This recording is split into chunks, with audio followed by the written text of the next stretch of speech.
Pemimpin tertinggi Iran, Ayatollah Sayyid Mujtaba Khamenei memberikan peringatan keras kepada Amerika Serikat.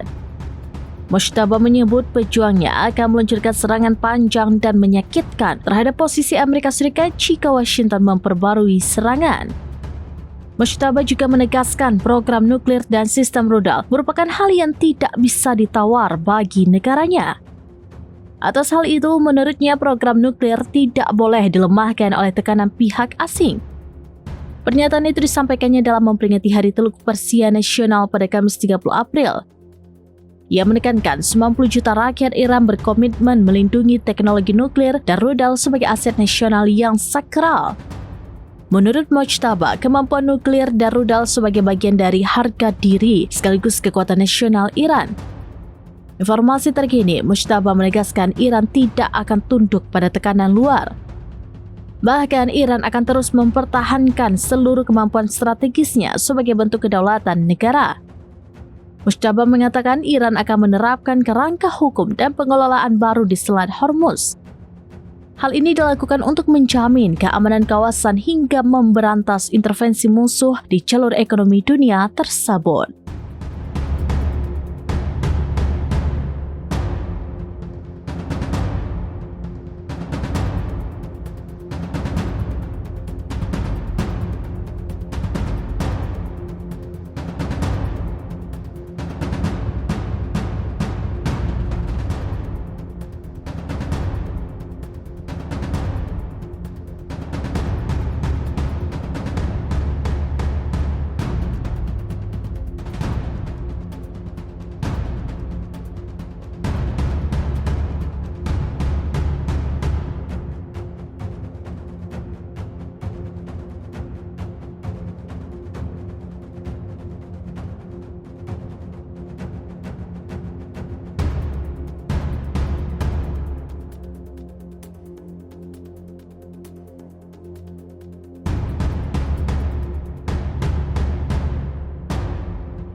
Download Tribun X sekarang, menghadirkan lokal menjadi Indonesia.